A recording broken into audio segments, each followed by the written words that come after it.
આપણે પહેલા જોઈએ લિટમસ, બરાબર? આપણી જોડે કયું લિટમસ છે? બ્લુ. બરાબર, પૂરું લિટમસ પેપર આપણે લઈએ છીએ, બરાબર? બીજું કયું લિટમસ આવશે? લાલ. આપણે બધાએ જોઈ લીધું લિટમસ પેપર કેવું હોય, બરાબર? એટલે તમને એ ના થાય કે સાહેબે બતાવ્યું નહીં કે શું લીધું હશે એવું, બરાબર? એક બ્લુ લિટમસ પેપર આપણે લઈએ છીએ અને રેડ લિટમસ પેપર આપણે લઈએ, બરાબર? એના ઉપર શું જોવાનું? એસિડ અને બેઝની અસર, બરાબર? ઓકે, તો આપણી જોડે અહીંયા બે લિટમસ પેપર છે, બરાબર? રેડ અને બ્લુ. ઓકે, હવે બતાવીશ પછી તમને શું કહે. આ આપણા જોડે શું હોય? બેઝ, બરાબર? મંદ સોડિયમ હાઇડ્રોક્સાઇડ, બરાબર? આ આપણે લઈએ છીએ શું હોય? પોતે બેઝ. બેઝ ને આપણે નાખીએ છીએ રેડ લિટમસ પેપર ઉપર. શું અસર થાય જોઈશું અને તમને બતાવું.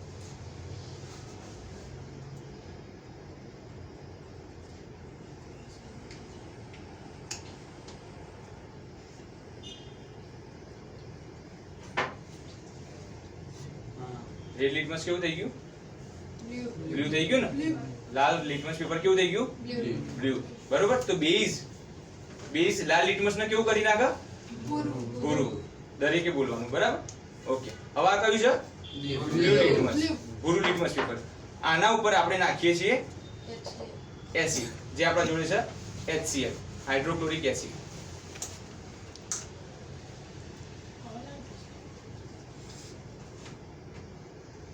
કેવું થઈ ગયું? લાલ. તો આ શું હતું? HCl. HCl એ ભૂરા લિટમસ પેપર ને કેવું કરી દીધું? લાલ. બરાબર? અને બેઝ એ લાલ લિટમસ ને કેવું કરી દીધું? ભૂરું. ઓકે, તો હવે આપણને એવું થાય કે સાહેબ બેઝ એ લાલ લિટમસ ને ભૂરું કરી નાખ્યું, ફરી પાછું એસિડ નાખીએ તો લાલ થઈ જાય? ચેક કરીએ આપણે.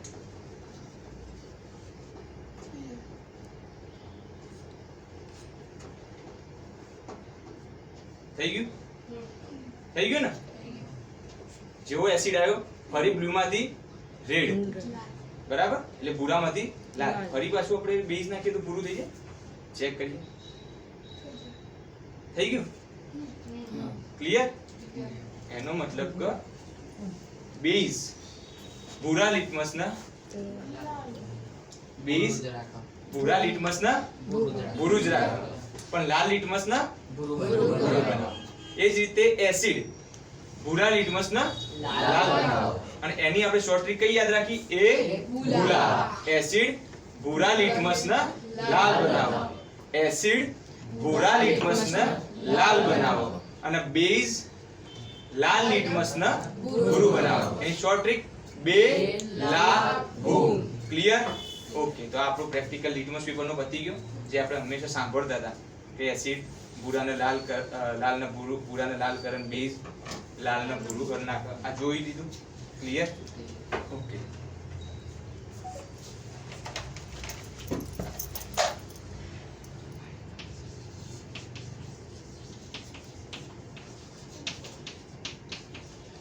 આ ક્લિયર થઈ ગયું? આપણે લાઈવ જોઈ લીધું, બરાબર? ઓકે, હવે નવા પ્રેક્ટિકલ આપણે તરફ જઈએ. એની અંદર આપણે કરીશું બીજો કયો ગુણધર્મ હતો એસિડ બેઝ નો? કોઈને યાદ હોય તો? સ્વાદે. સ્વાદ તો આપણે ચાખવાના નહીં. જેમ કે આપણે લીંબુ ચાખેલું છે તો કેવું લાગે? સ્વાદે ખાટા જ હોય છે, બરાબર? એ જ રીતે કોઈ વખત સાબુ મોઢામાં ગયો હશે, કેવું લાગે? તુરો લાગે. તો એ સાબુ શું? બેઝ. તો બંનેના સ્વાદ તો ચાખેલા આપણે. એ જ રીતે લિટમસ પેપરની ટેસ્ટ થઈ ગઈ. હવે શેનું જોઈશું આપણે? પીએચ જોઈશું. ઓકે, તે જ રીતે પીએચ પેપર લઈ લઈએ, બરાબર? આ આપણા જોડે એક પીએચ ની સ્ટ્રીપ છે, તમે બધાએ જોઈ હશે, બરાબર? એની ઉપર જુદા જુદા પીએચ વેલ્યુ લખેલા છે, બરાબર? કે આટલી પીએચ હોય, આટલી પીએચ હોય. પીએચ હંમેશા કેટલી હોય જનરલી? 7. 0 થી 14. 0 થી 7 શું કહેવાય? 7 થી 14 અને 7 હોય તો તટસ્થ. ખબર પડી? આની અંદર આપણું પીએચ પેપર જે છે એ 2 પીએચ થી લઈને 10.5 પીએચ સુધીનો કલર આપણને ઇન્ડિકેટ કરેલું છે. એટલે કે આની અંદરથી આપણે એક પીએચ પેપર લઈશું અને એના ઉપર કોઈ પણ એસિડ અથવા તો બેઝ અથવા કોઈ પણ દ્રાવણ મૂકીશું અને પછી રંગ કેવો થાય છે એના પ્રમાણે આપણને ખબર પડશે કે આની પીએચ આટલી હશે, બરાબર? તો આપણે હવે શું લઈશું? એક શું લઈશું? એક કયું પેપર? પીએચ પેપર, બરાબર? આ એક પીએચ પેપર છે, હું અહીંયા મૂકું છું, બરાબર? સૌ પહેલા આપણે શું લઈએ છે? બેઝ. કયો બેઝ છે આપણી જોડે? એનો એક ડ્રોપ આપણે નાખીએ છીએ અને બીજું આપણા જોડે શું હોય?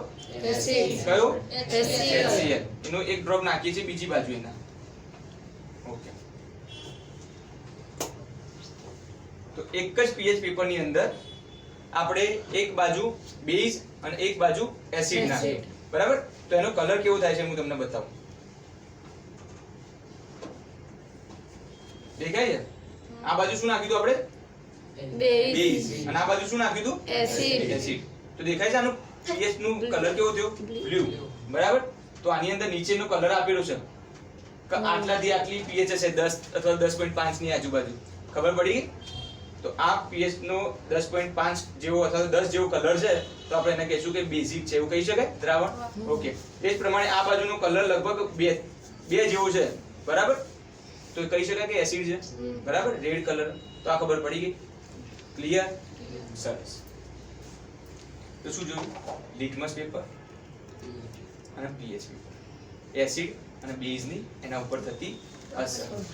કેવી અસર થાય ખબર પડી ગઈ? બરાબર? હવે યાદ રાખવાની જરૂર ના પડે બહુ. બરાબર? હજુ શોર્ટ ટ્રીક આપી દઉં. એસિડ હંમેશા લાલ કરી નાખે એટલે બચીને દેવું. આપણે કહેતા લાલ થઈ જશે ધ્યાન રાખજે. એસિડ લાલ કરી નાખશે. ખબર જ છે એસિડ બળ લાલ થઈ જાય આપડી. એટલે આવું યાદ રાખીએ તો એસિડ લાલ કરી નાખે પણ લાલ હમણાં કરી નાખે ભૂરામાંથી. શેમાંથી કરશે? ભૂરામાંથી. આટલું યાદ રહી ગયું તો પેલું તો ઊંધું જ કરવાનું રહ્યું ને. બેઝ લાલમાંથી ભૂરું કરી નાખશે. ખબર પડી ગઈ? ઓકે. તો આ હવે પત્યું. હવે આગળ આપણે જઈએ. હવે એક ગુણધર્મ બીજો કયો હતો? એસિડ બેઝ માં બીજું એક શું હતું? કાના સાથે આવી પ્રક્રિયા પર બેઝ સાથે આવી પ્રક્રિયા પર ફિનોક્સિલિન નામ સાંભળ્યું હતું? ફિનોક્સિલિન એક સૂચક છે. શું હોય? સૂચક. હમણાં હાલ જ કોઈ કીધું કે આ તો બંને કલર વગરના છે. ખબર કઈ રીતે પડે? તો આવા ઇન્ડિકેટર થી આપણને ડાયરેક્ટ ખબર પડી જાય. બરાબર? એમ તો એ રીતે પણ ખબર પડે કે આપણે દ્રાવણ લીધું હોય. બરાબર? કોઈ પણ દ્રાવણ લીધું હોય અને એને આપણે બ્લુ લિટમસ પેપર લઈએ અને નાખી, ધારો કે આપણને આપી દીધું આમ નામ વગર, બંને નામ વગર આપી દીધા. બરાબર? અને કે ભાઈ આમાં એસિડ અને બેઝ ઓળખી બતાવો તો શું કરશો તમે? લિટમસ પેપર લેશો. ધારો કે તમે ગમે તે એક લિટમસ પેપર લીધું, કયું લીધું? બ્લુ. બ્લુ લિટમસ ઉપર એક ડ્રોપ આનું નાખ્યું, એક ડ્રોપ આનું નાખ્યું, તો શું થશે? આ શું હો? એક ડ્રોપ નાખશો એટલે શું થશે? બ્લુ લિટમસ ઉપર કશું નહીં થાય અને આના ડ્રોપ ના બાજુ શું થઈ જશે? લાલ થઈ જશે. તમને ખબર પડી જશે કે આ બેઝ છે અને આ ખબર પડી જાય જોયા વગર, નામ વાંચ્યા વગર બી. તો એ કોના કારણે? Litmus paper. લિટમસ પેપર ને કહેવાય એક ટાઈપનું સૂચક. શું કહેવાય? સૂચક કેમ કહેવાય બગા? સૂચક કેમ કહેવાય? આ શબ્દ યાદ રાખવાનો. સૂચક. કે આપણને ખબર નહીં કોઈ વસ્તુની અને કોઈ માણસ આપણને શીખવાડે અથવા સૂચના આપે તો એ આપણું સૂચક કહેવાય. જેમ કે પહેલાના જમાનામાં, રાજાઓના જમાનામાં કોઈ આક્રમણ થવાનું હોય એટલે પહેલેથી ખબર પડે એટલે આગળ જે પેલો કોઈ બી માણસ હોય એમનો એ પેલું રણશીંગુ કે જે કહીએ વગાડે, આપણી ભાષામાં પીપોળું. બરાબર? એટલે શું થાય? બધા વોર્નિંગ થઈ જાય. વોર્ન થઈ જાય તો એ શું કરે? એની સૂચના આપી તો એ પોતે શું? તે સૂચક કહેવાય. ખબર પડી? તો આપણો આ બધા સૂચક લિટમસ પેપર કે જે આપણને સૂચન કરે હાનું કે ભાઈ આ એસિડ આ બેઝ છે. ખબર પડી ગઈ? ઓકે.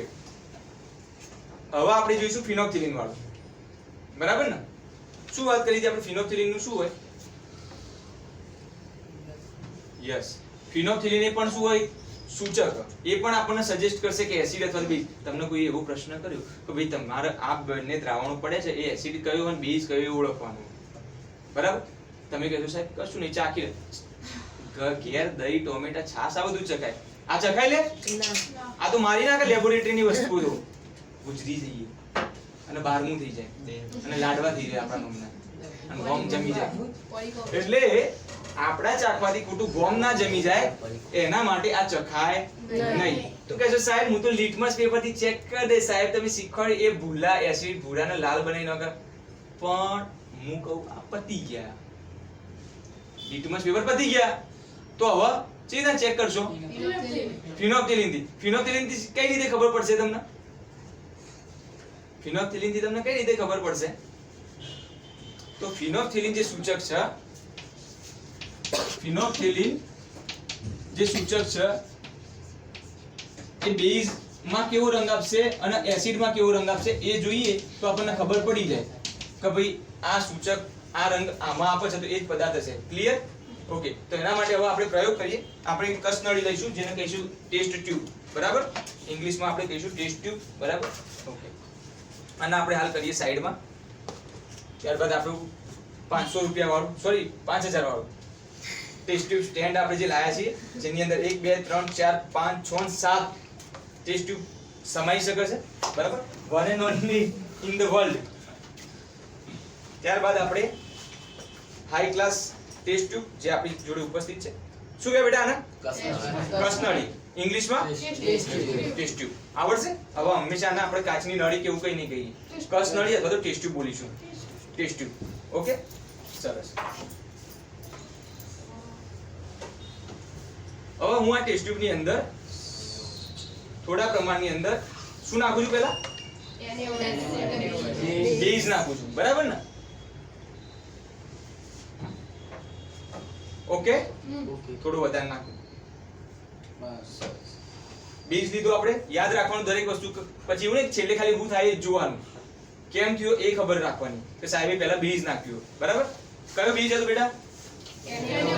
NaOH. કયો? જેનું નામ છે સોડિયમ હાઇડ્રોક્સાઇડ. અને આ શું છે બેટા? ફિનોપ્થેલિન સૂચક. શું? ફિનોપ્થેલિન સૂચક. ઓકે. હવે આપણે એનું એક ડ્રોપરથી નાખીશું. બરાબર? આપણી કસનળીની અંદર એક ડ્રોપ નાખીશું.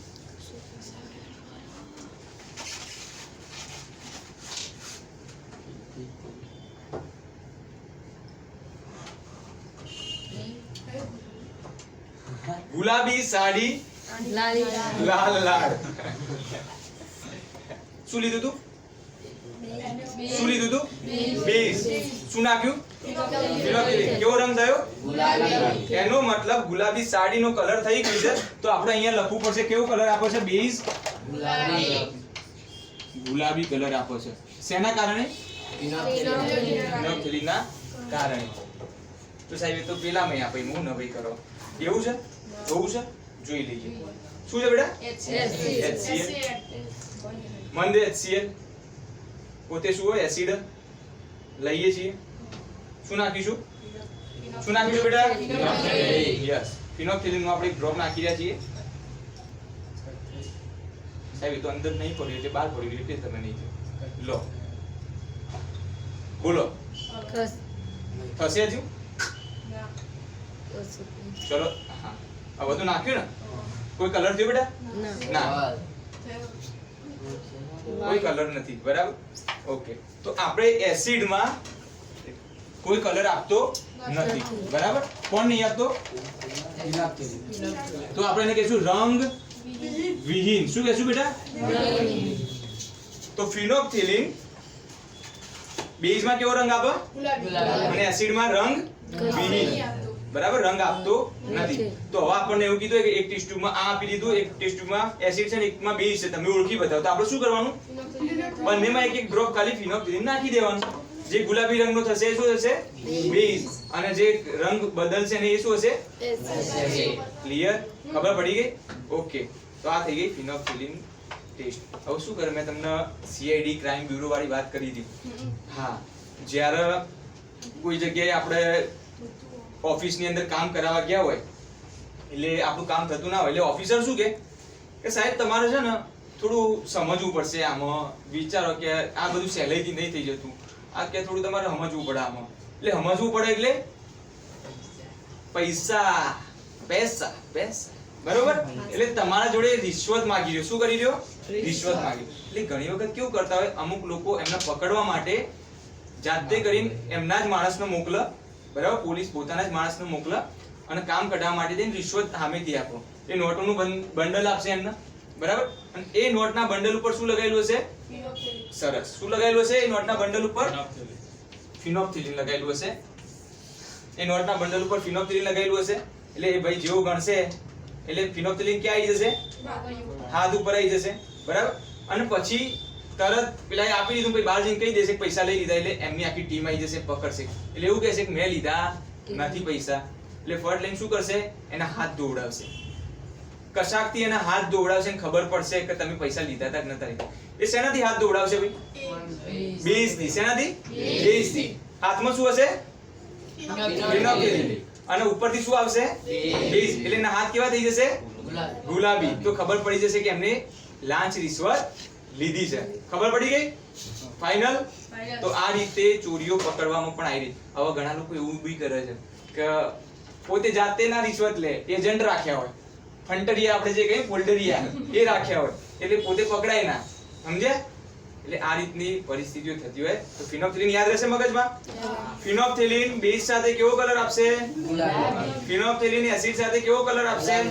રંગવિહીન. કોઈ કલર આપશે નહીં. ઓકે, સરસ.